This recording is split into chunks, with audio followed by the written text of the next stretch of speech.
Hello, this is my first vlog of a 10 vlogs in 10 days challenge that I'm doing. So this video is about addiction. So you might know somebody who is basically trapped in addiction, and you might even be experiencing suffering from addiction yourself.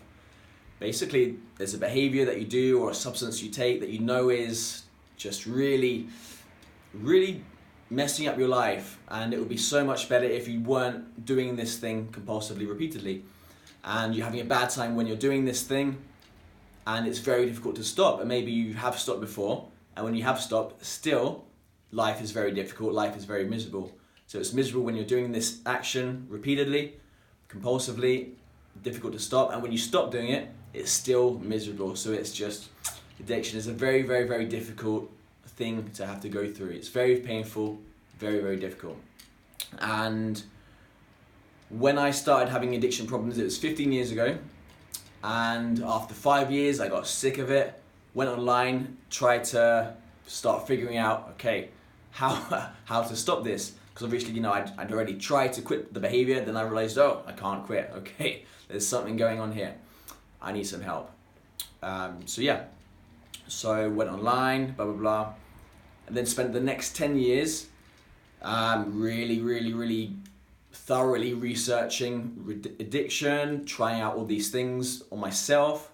Okay, they didn't work. Okay, let's go deeper. Or maybe they worked for a little bit, and then I either got hooked on something else, picked up a different behavior, a different substance, was doing that compulsively, and clearly, there's more. I got to go deeper. If I want freedom, joy, happiness, peace of mind, okay, there's more work to do. And so I just got deeper.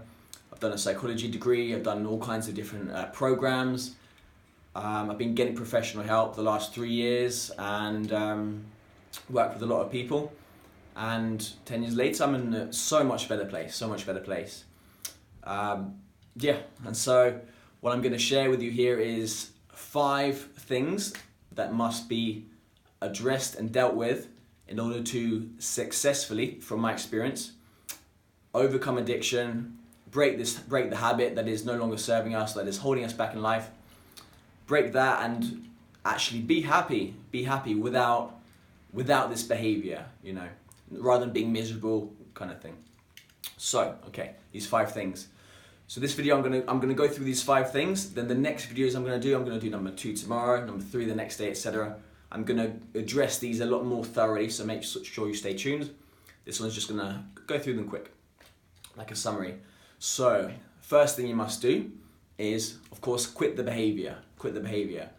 And just quitting the behavior, as you might have experienced or you might have witnessed with family, friends, other people you know, quitting the behavior is extremely difficult, because there's a very strong desire to continue doing this behavior. And so it's like with addiction, with this behavior, it's really like a mental tug of war. I really want this thing. At the same time, I really want to quit it. It's like a tug of war. It's like a huge conflict. And so let's say I just try and quit this behavior without doing this work.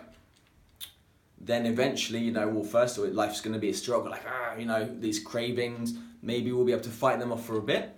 But then eventually, because the desire is still there, we're still going to do it, People are confused to think that if we can't quit the behavior, it's because of a lack of willpower. But that's not true at all. Because think of it like this, there's still a very strong desire to have this behavior. So it makes no sense to think it's willpower. They do the thing they want to do. They want this behavior. So willpower doesn't come into it. What needs to be done is to remove the desire to have this thing, do this behavior, take this substance. So then that way you don't need any willpower to quit, basically. So that's number 1 in a little nutshell. Number 2 is cravings. So you quit the behavior, cool. Cravings are still going to come. So number 2 is you need a way to manage the cravings. The old way is to, okay, craving comes, okay, reach out, take this thing, do this thing. Okay, we need to replace this with something else. A way to manage cravings. So that's number 2. Number 3 is several things we can do every single day throughout life, just different things we can do to make it so that the cravings don't come up so much in the first place. Okay, make it so that they just don't come up, or just reduce in intensity. That's number 3. Number 4 is to change, create a new purpose.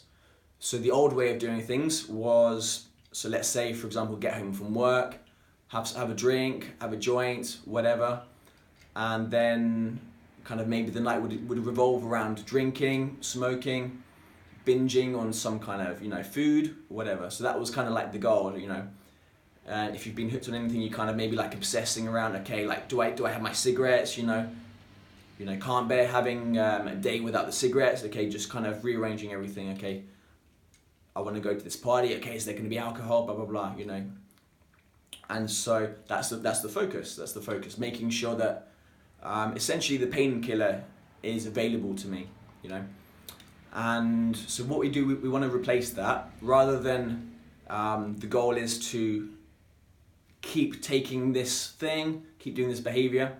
Instead, we want to stop that and in our mind have a new strong desire that we want to do. Maybe it's a goal, for example. So me, I've got all these goals in my life. Let's say I want to make a certain amount of money. I want my job to be a certain thing, doing something I love. Okay, in order for that, I need to do this, and this. And let's say I'm smoking weed all day, every day. That's the thing I'm hooked on. Okay, I realize that I can't achieve these goals if I'm smoking weed all day, every day. So I've got to change my focus from that to that. Okay, and there's ways of doing that. That's number 4.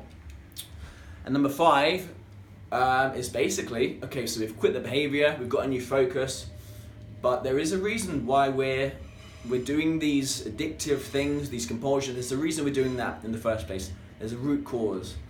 And that's essentially the toughest thing to do, because in order to address the root cause, we literally need to face our inner demons. So, for example, let's say I'm hooked on something, whether it's alcohol, whatever, some other drug. So like the feeling comes, the feeling of craving or something else intense. The feeling comes, it's overwhelming. Okay, I need to reduce that. In childhood, there wasn't a natural way of coping with these developed. So the way that was developed, the pattern that was developed, is to reach out and suppress it, or kind of hide, avoid the pain, that kind of thing.